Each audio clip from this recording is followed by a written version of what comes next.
Welcome everybody to a look at a brand new Eureka release, and it is Heroes and Villains, free film starring Jet Li. So Jet Li's been in numerous films that I've really enjoyed, but I've not seen a huge amount of his Hong Kong or Asian film releases.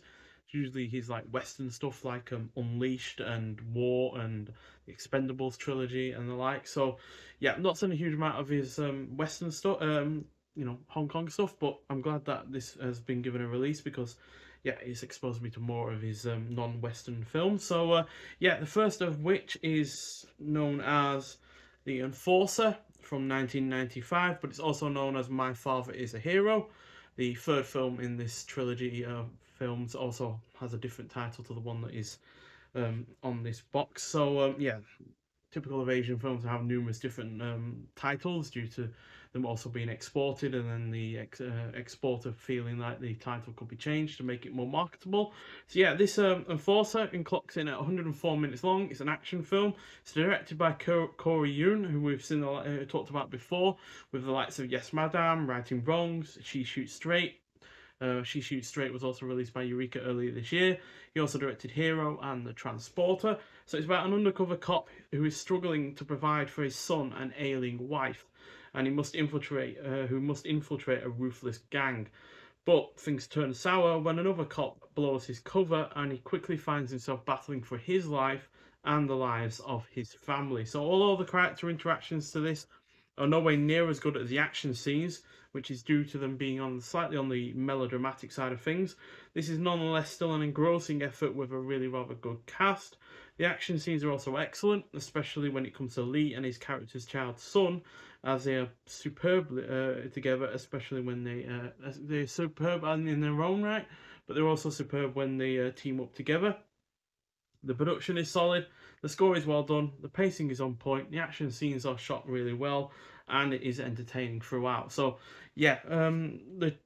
The child that plays the son of Jet Li's character is mightily impressive as well. He goes through quite a lot in that film, and the child is not, got a lot of plot armor, as the saying goes, because he gets hurt, he gets, nearly killed at one point, and yet he's also more than capable of fighting.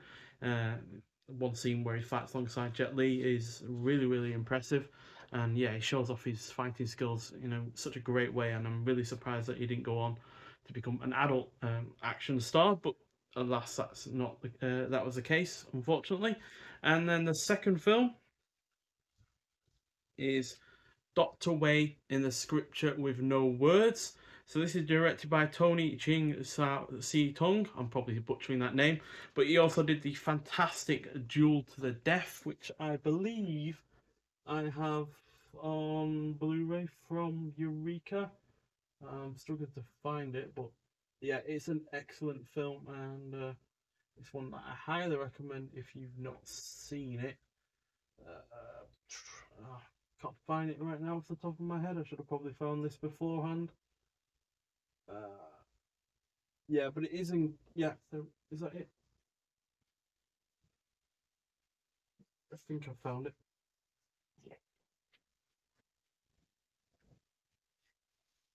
Yes. Sorry for the slight delay there. But yeah, Duel to the Death. Superb samurai film. If you've never seen this, then I do highly recommend it. That's from 1983, and yeah, it's a great effort. So was highly anticipating this film from 1996. Um, Duel to the Death was 1983, so there's a bit of a gap. Clocks in at 90 minutes long. It's a mix of adventure, comedy, and action. Alongside Jet Li, you got Rosamund Kwan, who was in the likes of the Once Upon a Time in China first and second films, as well as Armor of God, Project A Part 2, and Tiger Cage 2. And it's about a serial adventure writer with problems in his personal life who lives out the adventures of his literary hero, the King of Adventures. Of adventurers even. I watched the Hong Kong version of this, which, as the plot premise states, splits the narrative between the modern era and a fictional period era, with the former influencing the latter.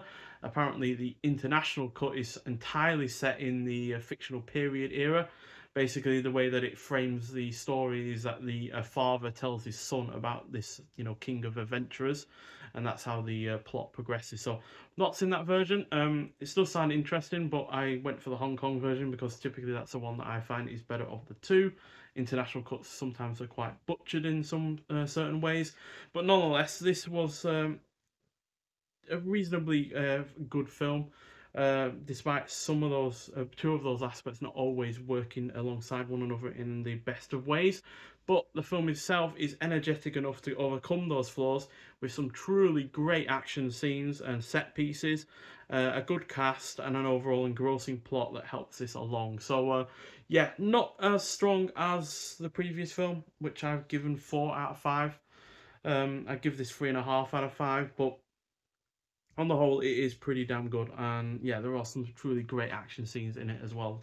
One of which includes a train that goes off the tracks and plows through this village, and yeah, it's just really, really spectacularly done. And last but not least, we have from 1998, Hitman. Now, this is also known as Contract Killer. It's directed by Siu-Tung, who also did Magic Cop from 1990.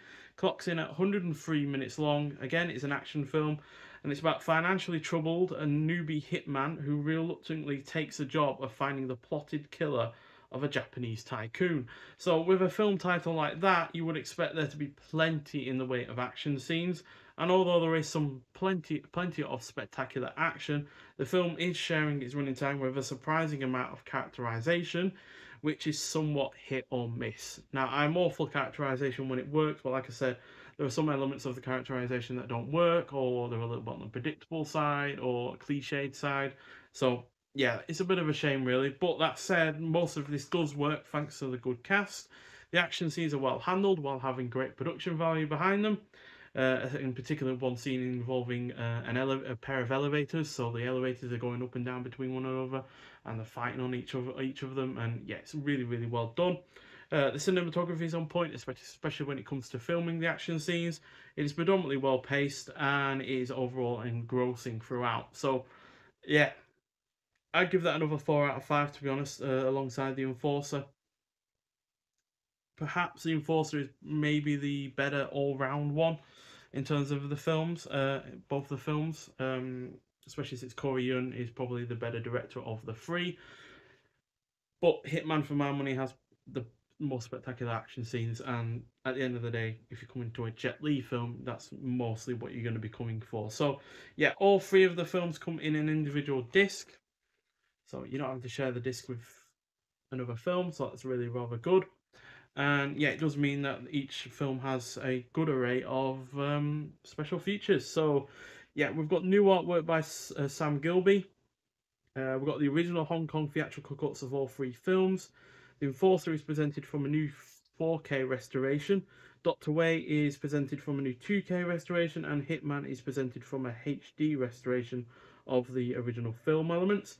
Can't say I saw that the Hitman was looked particularly on the poor side, so even though it is only a HD restoration or HD restoration, it doesn't look as bad or any significantly worse than the previous two. You got the original Cantonese audio tracks. You got optional English dubbed audio tracks with newly translated subtitles. You got alternate international presentation of Dr. Wei, like I said, which has English and Mandarin audio options. So yeah, I'm gonna get round to the alternate version of Dr. Wei because that does sound like the one that is the most significantly different to the Hong Kong version. You got alternate Contract Killer presentation of Hitman. Brand new audio commentaries on all three films by action cinema experts Mike Leader and Arnie Venema. Brand new audio commentary on the international version of Dr. Wei. Deleted scene from The Enforcer. Archival interviews with producer Wong Jing, actor and martial artist Ken Lo, and actor Sai Mao, and on The Enforcer. You got The Smart and the Brave, archival Jet Li featurette, archival interviews with Jet Li, Simon Yam, and Kai Saito. Was that Kaiji Saito on Hitman. Then archival interview from the premiere of Hitman, trailers for all three films, plus a booklet included as well, which has all three films titled, and then a shot from, yeah, that's Dr. Wei, I believe, on the back. So inside the booklet we have the cast and the crew for all three films. And then we also have My Father is a Hero by David Desser, Doctor Way by Simon Abrams, and then Hitman by David Desser as well. So yeah, I'm pretty sure with this one you've got a... You should have a differences between the two different versions of Doctor Way. They usually do that, but doesn't seem to be the case here. But yeah, Doctor Way does, I don't think I emphasise this enough, it does get quite mad towards its final 40 minutes or so, exemplified by the half skull, half human headed bad guy that they come up against when he uses the artifact that they've been searching for throughout the film. So yeah, it does get quite crazy in parts, but for my money, because it's two separate halves don't quite work as well, I'm feeling like the international cut might well be the better version, but that depends whether or not it keeps a lot of the action and the kind of violence in that version over the Hong Kong version or not. So yeah, but still, really, really great release. You know, to have two 4-star films and one 3.5-star film is not a bad showing whatsoever. Especially since you could easily have had one really rather great film and then two films that feel like a just a extra um, with that first great film. So or at least one of the great films. So yeah, highly recommend it, especially if you're into your Jet Li films. If you've not seen much of Jet Li, then I'd say that this is a good introduction to his Hong Kong or Asian kind of film releases. So yeah, really, really fun release overall, to be honest. And yeah, it's released alongside the Royal Tramp collection, which I'll get round to come Monday probably, which has two films in it, Royal Tramp 1 and 2. So yeah, really looking forward to seeing those, especially since Stephen Chow has done really good films before. So yeah, but they're both directed by Wong Ying, who also produced one of these films, didn't he? He produced he produced The Enforcer. So yeah, I've seen plenty of films from him recently as a producer or director. So yeah, really looking forward to seeing those Royal Tramp films. But yeah, if you've seen any of these three films before, I'd like to hear your thoughts on them. But nonetheless, thank you for watching, and I'll see you in the next one. Bye.